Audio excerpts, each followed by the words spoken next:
अस्सलामु अलैकुम वरहमतुल्लाहि वबरकातुहू।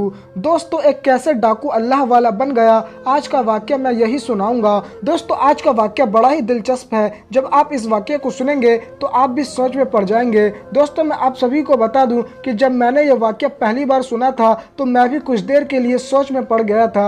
इसीलिए मैं आप सभी से एक छोटी सी गुजारिश करूँगा कि इस वाक़ये को आखिर तक देखें। तो दोस्तों, चलिए मैं अब वाक़ये का आगाज़ करता हूँ। सौदागरों का एक काफ़िला बगदाद की तरफ जा रहा था। उनके साथ एक नौउम्र लड़का भी था, जिसकी मां ने उसको इस काफिले के साथ इसलिए भेजा था ताकि हिफाजत के साथ ही अपनी मंजिल पर पहुंच जाए और दीन का इल्म हासिल कर सके। दोस्तों, ये काफिला बड़ी इत्मीनान से चला जा रहा था कि तभी कुछ डाकुओं ने उस काफिले पर हमला कर दिया। काफिले वाले अपना माल डाकुओं से बचाने के लिए बड़ी चालें चलने लगे कि किसी तरह से कुछ माल बचा लें, लेकिन डाकुओं के सामने उनकी एक भी चल न सकी। काफिले वाले डाकुओं से रहम की अपील करते रहे, लेकिन डाकुओं के दिल नहीं पसीजे। दोस्तों, जब डाकुओं ने एक एक आदमी से सब कुछ छीन लिया तो उस नौउम्र लड़के से भी पूछा कि तुम्हारे पास और कुछ भी है। इस बात पर वो जो नौउम्र लड़का था वो ये बात कहने लगा, जी हाँ, मेरे पास 40 दिनार है। जब इस लड़के की ये बात डाकू सुनते हैं तो ये बात कहते हैं कि तुम्हारे पास 40 दिनार है। डाकुओं को यकीन नहीं आया कि इस गरीब से दिखते लड़के के पास इतने दिनार कैसे आए, और अगर आ भी गए तो ये हमें क्यों बता रहा है। यही सोचते सोचते वो इस लड़के को अपने सरदार के पास ले गए। दोस्तों, डाकुओं ने अपने सरदार से कहा कि सरदार, ये लड़का कहता है कि मेरे पास 40 दिनार है। ये बात सुनने के बाद डाकुओं के सरदार ने कहा कि क्या तुम्हारे पास वाकई में 40 दिनार है। इस बात पर वो लड़का कहने लगा, जी हाँ, मेरे पास 40 दिनार है। ये सुनकर सरदार ने कहा,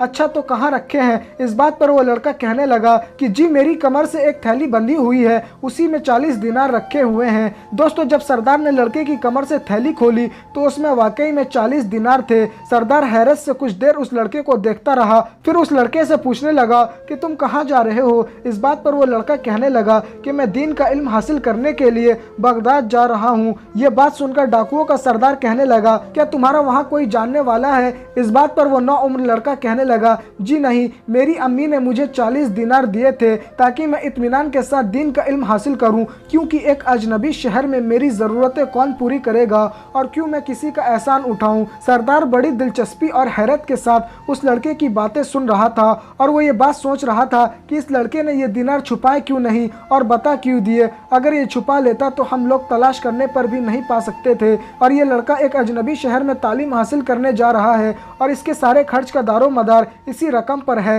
लेकिन फिर भी इस लड़के ने कुछ ना छुपा कर हमें सारी बात बता दी। दोस्तों, मैं आप सभी को बता दूं कि उस बच्चे की सादगी और सच्चाई ने उस डाकू सरदार को अंदर से झंझोड़ कर रख दिया, और आखिरकार उन डाकुओं के सरदार ने पूछ ही लिया कि बेटा, तुमने ये रकम छुपाई क्यों नहीं। अगर तुम हमें ये बात ना बताते तो हमें शक भी ना होता कि तुम्हारे पास इतने पैसे हैं। डाकू की ये बात सुनकर वो लड़का कहने लगा कि जब मैं घर से निकल रहा था तो मेरी माँ ने मुझसे कहा था कि कुछ भी हो तुम झूठ नहीं बोलना, तो भला मैं अपने माँ के हुक्म को कैसे टाल सकता था। इसीलिए आपने जब मुझसे पूछा कि तुम्हारे पास क्या है तो मैंने बता दिया कि मेरे पास 40 दिनार है। दोस्तों, उस लड़के की ये बातें सुनकर डाकुओं के सरदार का इंसान जाग गया और वो ये सोचने लगा कि ये छोटा लड़का अपनी माँ का ऐसा फर्माबरदार है कि वो पैसे ना होने की वजह से अपने ऊपर आने वाली मुश्किलों को जानता है और अपना मुस्तकबिल तबाह होते हुए देख रहा है, लेकिन माँ का हुक्म टालने को तैयार नहीं है। और मैं कितने अरसों से बराबर अपने रब और परवरदिगार के हुक्मों को रोनता आ रहा हूँ। फिर उस डाकुओं के सरदार ने उस नौउम्र लड़के को गले से लगा लिया और उस लड़के के साथ साथ पूरे काफिले का सामान वापस कर दिया और खुदा के आगे सजदे में गिरकर गिड़गिड़ाने लगा, और उसने सच्चे दिल से तौबा की तो खुदा की रहमत ने उसे आगोश में ले लिया। दोस्तों, आप सभी ये जानकर हैरान रह जाएंगे कि जब अल्लाह ताला की नज़र उस गुनहगार बंदे पर पड़ी तो वो गुनहगार बंदा क्या बन गया। दोस्तों, मैं आप सभी को बता दूं कि वो डाकू फिर अपने वक्त का एक ज़बरदस्त वली और अल्लाह वाला बना और खुदा के बंदों को लूटने वाला, खुदा के बंदों को दीन की दौलत तकसीम करने वाला बन गया। दोस्तों, एक अजीम माँ की तरबियत ने सिर्फ अपने बच्चों को ही ऊंचा मकाम नहीं दिलवाया बल्कि डाकू की भी तकदीर बदल डाली।